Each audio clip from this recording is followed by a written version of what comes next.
नांदेड़ में गणेशोत्सव, ईद ए मिलाद और श्री कृष्ण जन्माष्टमी पर दही हांडी जैसे त्योहारों को शांति और सद्भाव के साथ मनाने का आह्वान जिलाधिकारी राहुल कर्डिले ने किया है।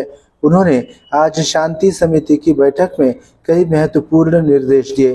जिला नियोजन समिति के सभागृह में ये बैठक संपन्न हुई, जिसमें शांति समिति के सदस्य, धर्मगुरु और अन्य नागरिक बड़ी संख्या में उपस्थित हुए थे। गणेशोत्सव, ईद ए मिलाद और दही हांडी त्योहारों के एक साथ आने के कारण प्रशासन ने शांति पर जोर दिया है। जिलाधिकारी राहुल कर्डिले ने शांति समिति की बैठक में बोलते हुए सभी धर्मों के लोगों से आपसी सद्भाव और शांति बनाए रखकर त्योहार मनाने का आग्रह किया। इस बैठक में जिलाधिकारी ने विशेष रूप से पर्यावरण के संरक्षण पर जोर दिया।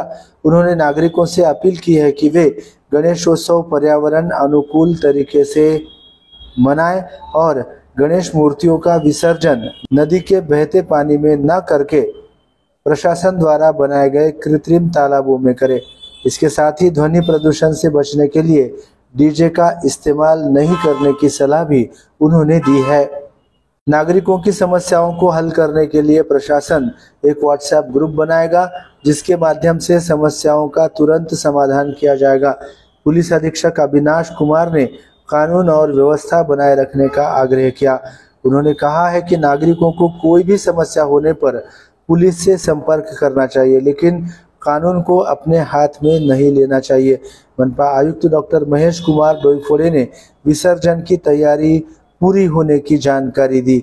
उन्होंने नागरिकों से गोदावरी नदी की स्वच्छता बनाए रखने में सहयोग करने की अपील की है। शांति समिति के सदस्यों द्वारा बताई गई समस्याओं का उचित समाधान करने का आश्वासन जिलाधिकारी राहुल कर्डिले और जिला पुलिस अधीक्षक अविनाश कुमार ने MCN हिंदी न्यूज के माध्यम से दिया है। आता ऑगस्ट आणि सप्टेंबर महिन्यात 3 महत्त्वाचे सण येऊ घातलेले आहेत। त्यामध्ये गणेशोत्सव, दहीहंडी आणि ईद ए मिलाद।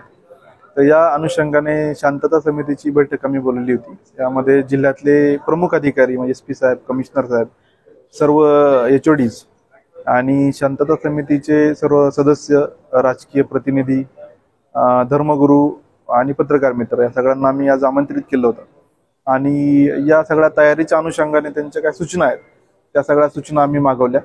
त्यामध्ये प्रामुख्याने त्यांच्या ज्या काही सूचना होत्या त्या जो विसर्जनाचा मार्ग आहे त्याची डागडुजी असेल, पॅचवर्क असेल, वीज महामंडळाच्या समस्या असतील त्या काही समस्या त्यांनी मांडल्या।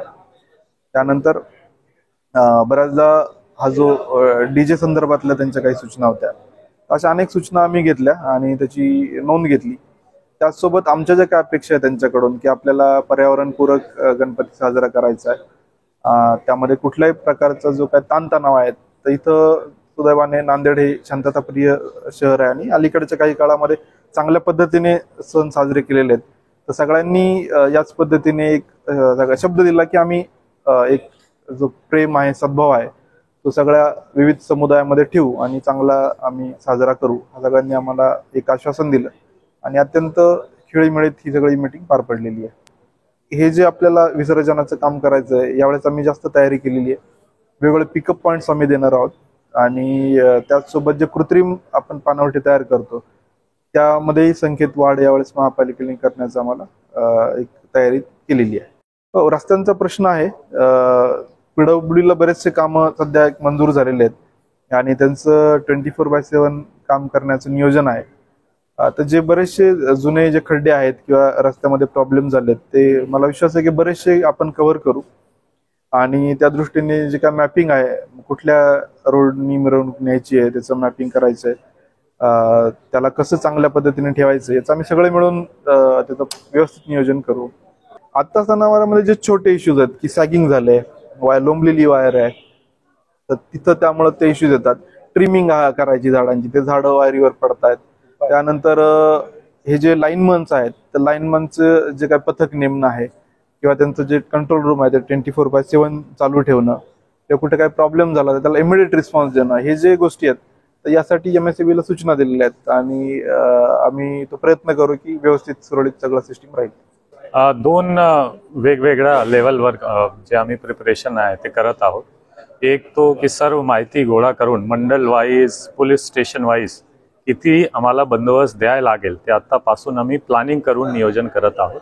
जर संख्या सांगू तो मी जवळपास आमचे 5 RCP प्लाटून आहे ते राहणार, एक SRPF ची कंपनी राहणार, जवळपास 1500 असं आमचे होमगार्डचे जवान राहणार आणि आमची पोलीस स्टेशनची जे स्ट्रेंथ आहे 2-2.5 हजारचे जे स्टाफ आणि ऑफिसर्स कंबाईंड स्ट्रेंथ आहे हा पण राहणार.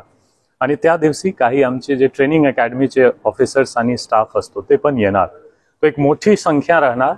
पण त्या दिवशी कितीही संख्या आपण ठेवू, पण जोपर्यंत मंडल सोबत चांगली समन्वय, आमचे सर्व समाज सोबत चांगली समन्वय होत नाही तोपर्यंत हा शांततापूर्वक राहणार नाही. त्यासाठी हा एक पीस कमिटी मीटिंग आज आम्ही ठेवला होता. आवाहन करणार की तुम्ही पोलीस सोबत, पूर्ण प्रशासन सोबत समन्वय ठेवून चांगल्या प्रकारे साजरा करा. आम्ही सर्व सण उत्सव मध्ये ऑन द रोड राहणार. आमचे सिनियर ऑफिसर पासून कॉन्स्टेबल पर्यंत, होमगार्ड पर्यंत. पण तुमच्याकडून सुद्धा आम्हाला अपेक्षा आहे की प्रशासन जे वेल इंटेन्शन मध्ये, गुड फेथ मध्ये सांगत आहे ते फॉलो केला पाहिजे. आणि तुमची जे काही फीडबॅक आहे आम्ही पण फॉलो करणार आणि आम्ही चांगल्या प्रकारे समन्वय ठेवून एक आदर्श नांदेडमध्ये स्थापित करणार की कसा सर्व सण उत्सव एक सोबत राहून सुद्धा आम्ही चांगल्या प्रकारे साजरा करणार. डीजे आणि मर्यादित वेळ त्या संदर्भाने काय ते काय एक जर आपण समरी सांगू तर डीजे मुक्त, व्यसन मुक्त, अवैध धंदे मुक्त, पर्यावरण फ्रेंडली हा सर्व आपण सण साजरा जे करू पुढच्या जे 1 मंथ राहणार त्यामध्ये. तर आपण सांगितलं की नांदेड पोलीस दल सक्षम आहे, फक्त वेळ द्या, म्हणजे नेमकं काय आव्हान आहे? मी पार्श्वभूमीमध्ये सांगितलं की काही आपण बघतो जसं आज पुणेमध्ये पण झाली एक इन्सिडेंट की सोशल मीडियावर काही गोष्टी आली किंवा काही इन्सिडेंट घडला, काही कायदेशीर किंवा कम्युनल इन्सिडेंट घडलेला आहे, तर आम्हाला वेळ द्या, आम्हाला काही तास द्या, आम्हाला काही वेळ द्या. मिनिमम वेळमध्ये आम्ही मॅक्सिमम ॲक्शन घेण्यासाठी तयार आहोत. पण जर तुम्ही स्वतः हातात कायदेशीर जे तुमची कायदा घेणार तर त्यांच्यावर सुद्धा आम्ही ॲक्शन घेणारच. पण Nanded police intention wise, capacity wise आम्ही पूर्णपणे सक्षम आहोत. सध्या आम्ही जे काही गैरकायदेशीर कृत्य करत असेल त्यांच्यावर कठोर कारवाई करण्यासाठी आम्ही तयार आहोत.